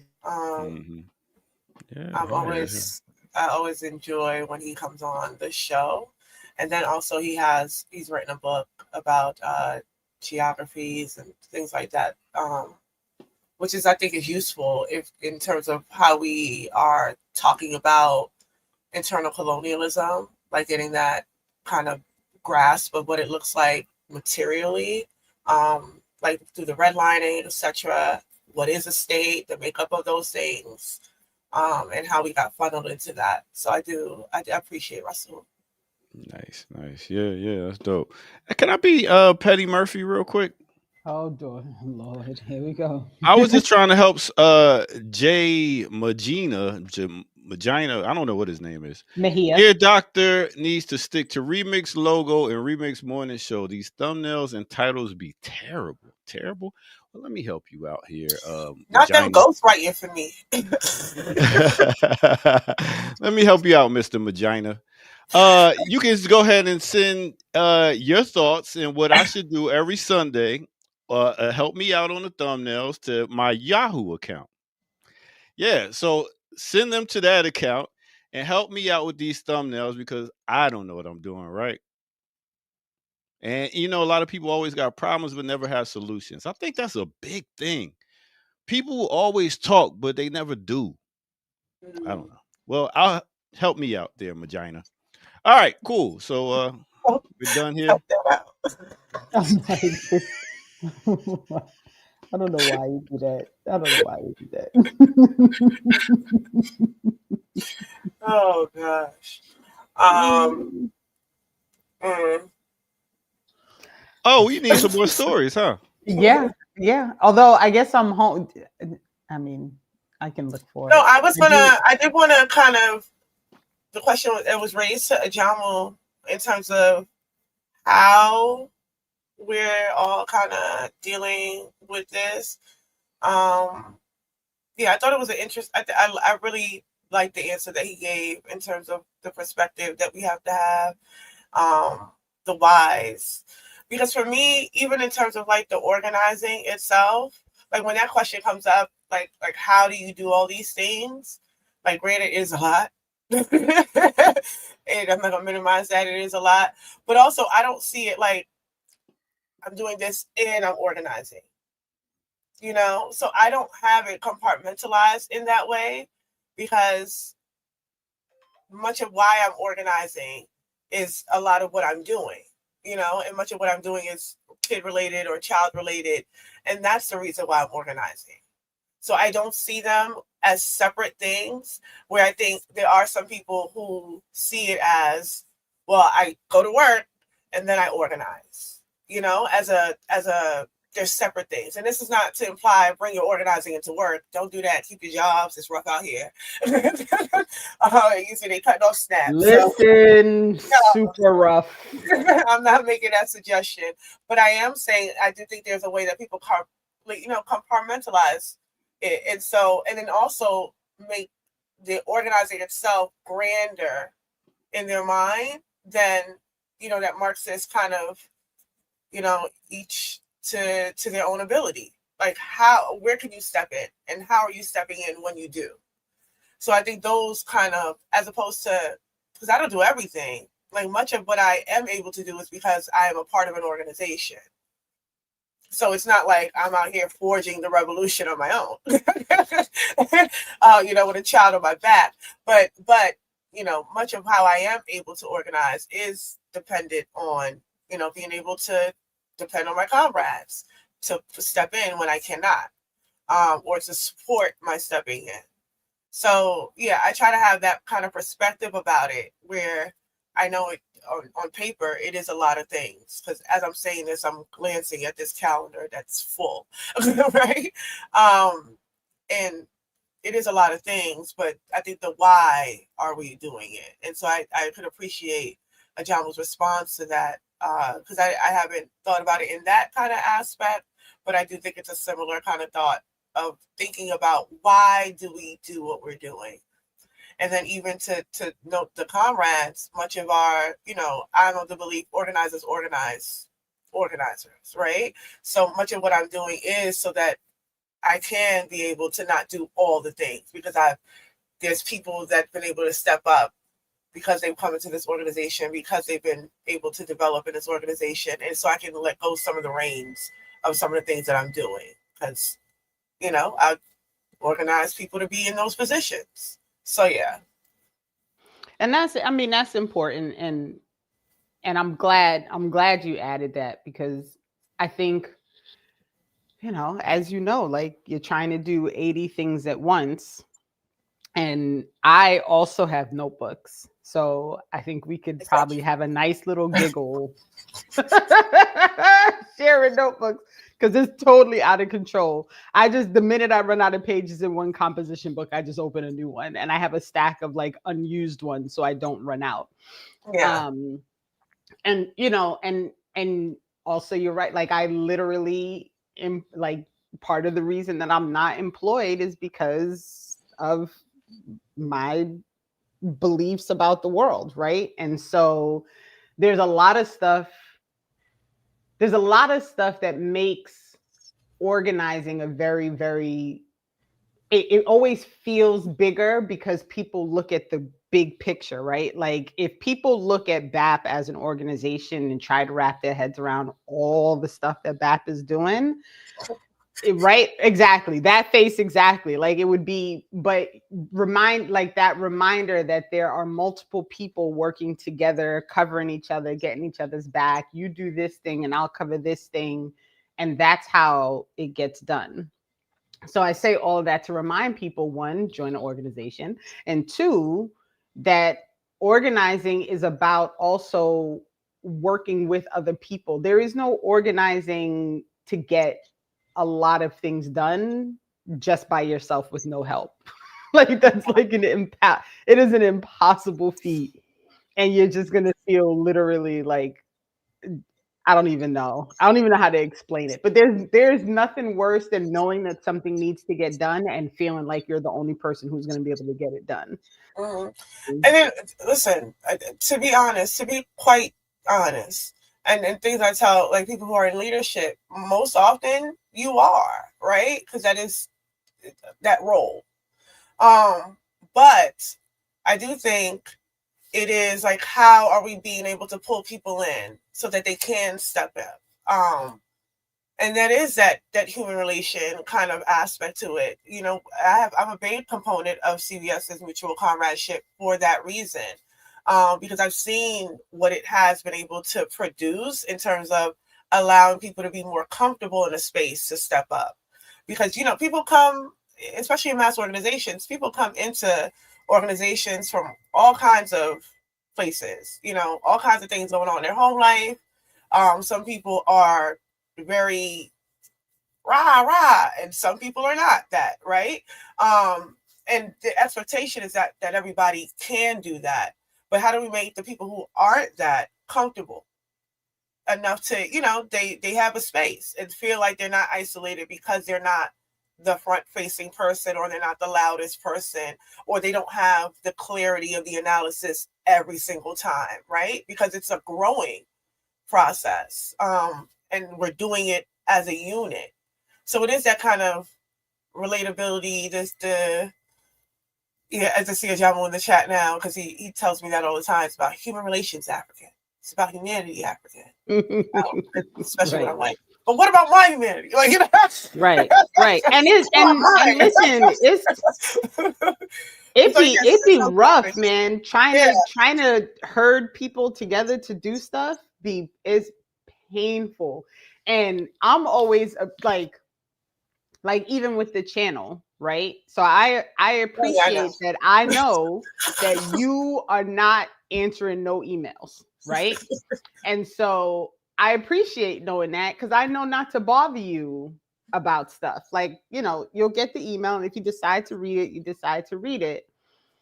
But it is rough trying to organize people to just answer a question sometimes, right? Like, can y'all just answer the question, and then we can move on to the next thing that I can't move on to until I get an answer to this question. And part of it is very much so human relations, and how do you engage with people, and how do you address people when you need something, and how do people feel when they ask you for things and you're the person who needs to respond to whatever it is that you're being requested, whatever it is that's being requested. So it's tricky. It's tricky. It's definitely tricky. And in my defense, I have about 5 emails now. Oh, listen, I know that pain, man. I know that personal pain. One. Lots of things missing one. Yep. So it's hard to keep track of everything. So I get it. Listen, it is what it is. But we're gonna keep it moving, just like Ajamu said. Like, we just gonna keep on keeping on. Right. That's all that's gonna be. So did Air Doctor have a story that you wanted us to pull up, Air Doctor? No, I didn't. And we got about 16 minutes left. We do. I mean, I can pull the run sheet real quick, because I do have it. I mean, I got it right here. Oh, you do. There you go. We got let's see, Chicago school board members call for remote learning amid ISIS raids. You want to look at that? No. Yeah. Is that where outside of the school they were dropping the smoke bombs outside of the elementary school? Let's see if I could see what we got here. But I was just thinking, I was like, that's pretty wild. I was like, is it safer to not be in school or safer to be in school? Because I'm thinking like, okay, well, if they know that you're home and then they come to the school and get the list of the students and be like, oh, well, we can go to their home and get all of them. Or we can wait. You can just go to school and wait for them to try to pick them up. I don't know. I think this is in part. So outside of an elementary school in Chicago, they were dropping. Yes. No, it is tear gas. Sorry. So I just know that there was smoke. I couldn't remember what was going on. So there was actually like an attack outside of an elementary school. And so they had to bring all the students back inside and figure out. And then they have these parent patrols, I think, that are like walking children to and from school. And they are, Sudeep is correct, they're kidnapping parents. Like, you drop your child off and then next you know, you've disappeared. So I mean, look, what do you think is easier? Would it be easier for the school board to hand over a list of, well, this is where this family lives at, or no, No, we're not doing And that. also, I'm I'm assuming not that saying we're doing it. I'm saying would well, it I be don't know the that they're schools? not. Why not? Right? Like if Yeah, they cooperating with the police and ICE, like okay, you can. universities do it. So Yeah. why not yeah. So I don't True. know that they're not. I don't know if that's a question of like what's safer or what's easier. I think we're Mm. at a point of where the conditions have it's not safe. It's not safe anywhere. Yeah, I don't know. I don't know. Yeah. Because if they don't come to school, well, one, if children are going to school, that's an automatic flag. The school would see that, right? So if it's Mhm. consistent, they're not coming into the school would flag that. And so I don't know if that flag that the school gets goes where that goes. But they would know that they're not there.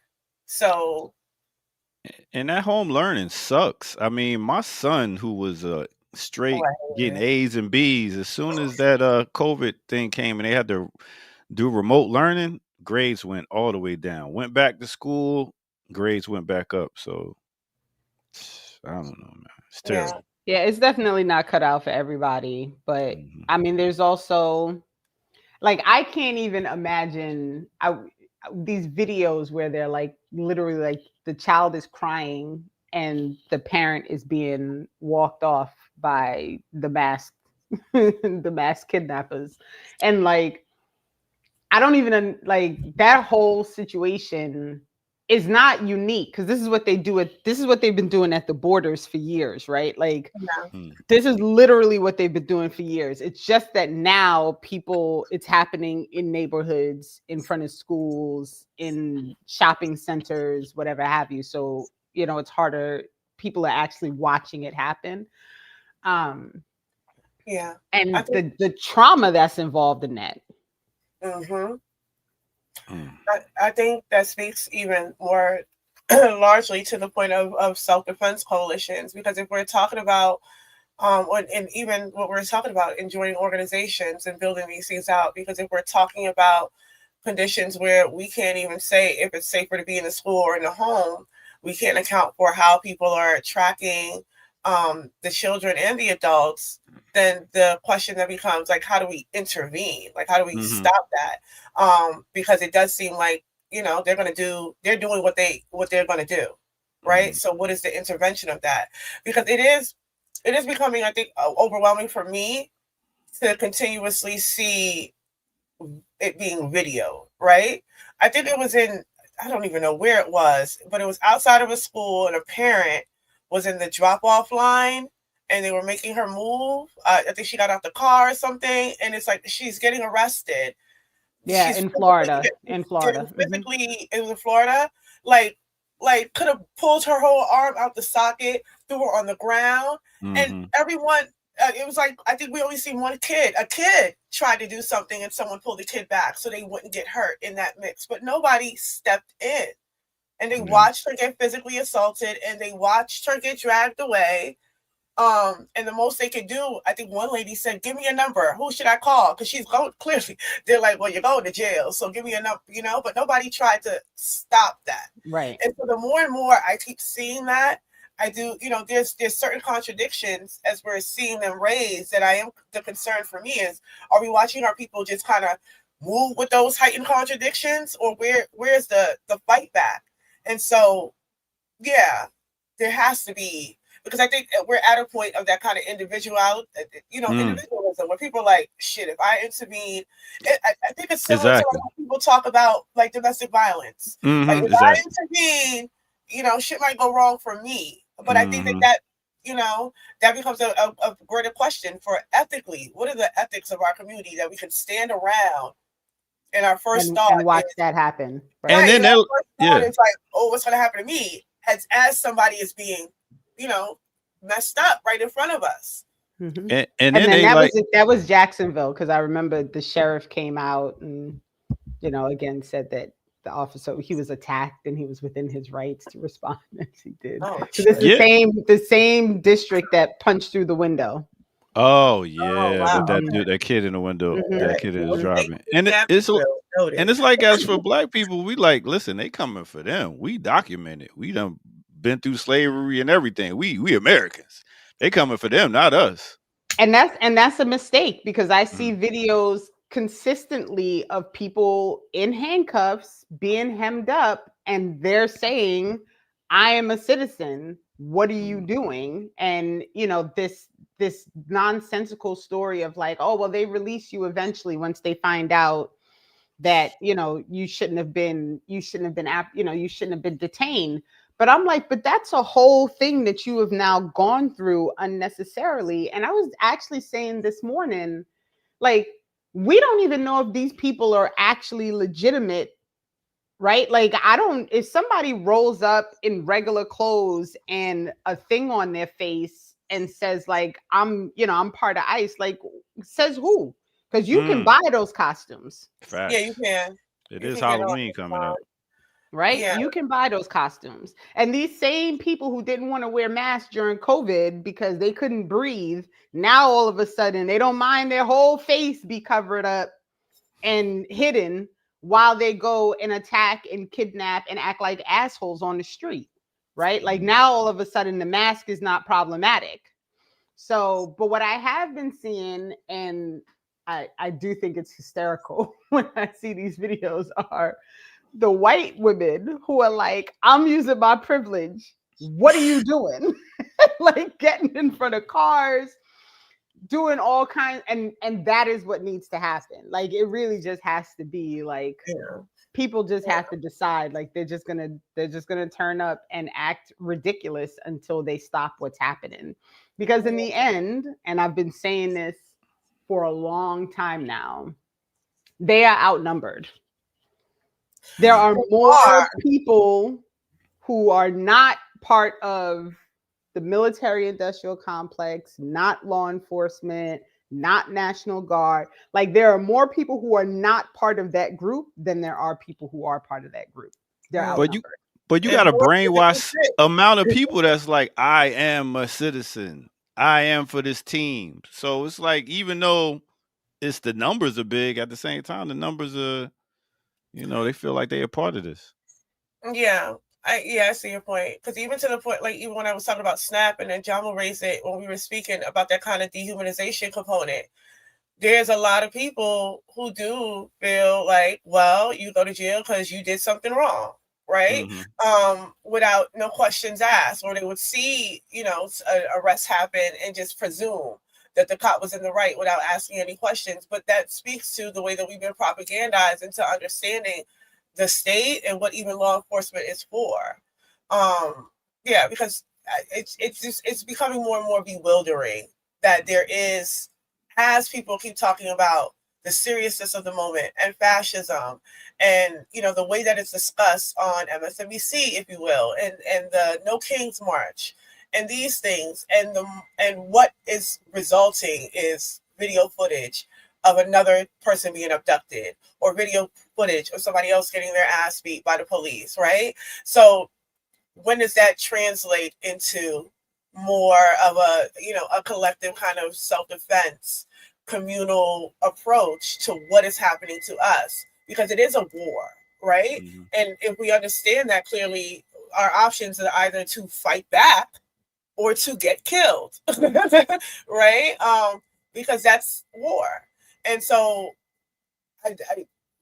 what has developed in SoCal is I think is admirable, and something to look at as a model, if you will, of what could be. And it's like the perfect. I don't live in SoCal, can't tell you. I don't live in LA, right? But it is something that they are invested in as communities and multiple organizations in the training process and getting people aware, know your rights, things like it's from small to large, when you can think of across the spectrum of self-defense. They're investing in the communities. And I think that's something that needs to be a model that we're seeing state to state happen as we're pushing, or we're seeing more of this, National Guard kind of / Northcom militarized deployment of ICE. Man, there's so many separations, because even if you have a white person that gets beat down by the police, they're like, oh, he was a poor white person, that happens to them. Or if there was a rich white person, oh, they deserve it. About time they got them.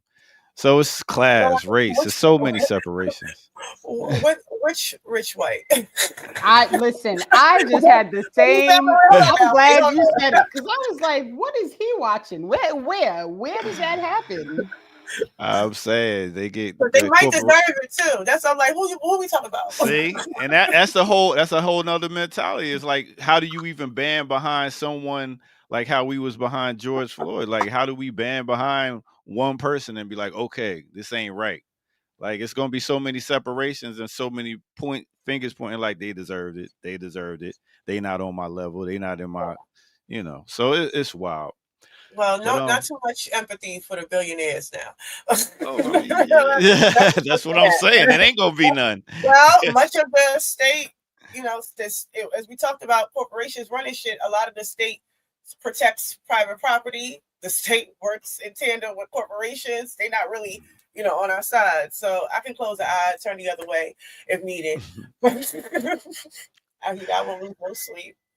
Yeah. All right. Well, listen, another great show, y'all. We got things coming up. Let's start it off with what you got coming up, Erica? I will be in Atlanta this weekend. What? Yeah. What we doing? Work. After work. Rihanna was right. Work. My Saturday night might be open, so don't act like you ain't got my number. Stop playing. Okay. Oh, my god brother, he's a DJ in Harlem. He live in Atlanta. I think his birthday. He's having a party on Sunday too. Oh, DJ word. Fish. Okay, all right. Fish. Yeah. How old is he? He old. He up there. Old. Yeah, he about you. Yeah. He about my. Yo, stop playing. This That's might my be the peoples. Wait a minute. I might know Fish from back in the day when we threw parties in the 90s. Yeah, you See, ask him if he know anything about Wax Factor Entertainment and the Tri-State parties. All right, so boom. That's good. See you this weekend. We're gonna make it happen. Renee Johnston, what we got coming up Saturday? I mean, the same thing we said was coming up yesterday. Well, some people wasn't watching yesterday, Renee Johnston. We got Alchemy coming back to talk dialectics again.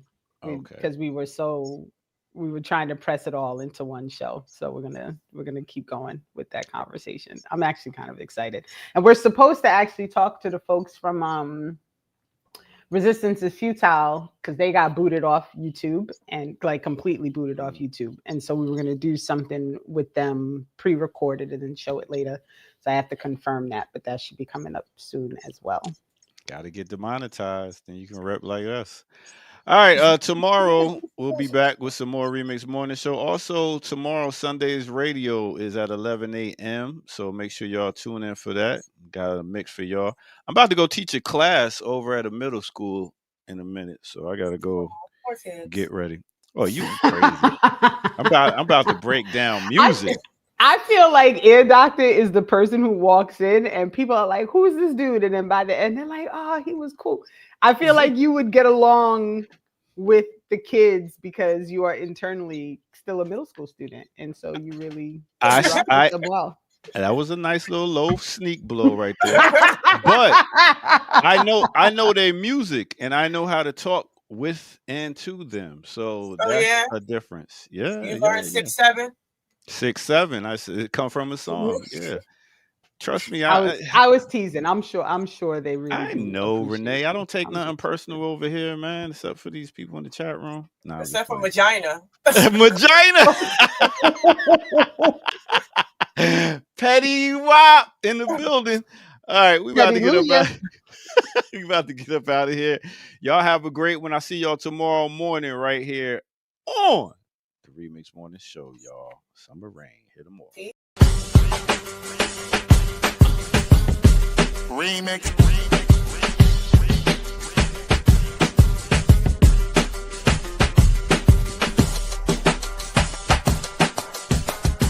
Remix.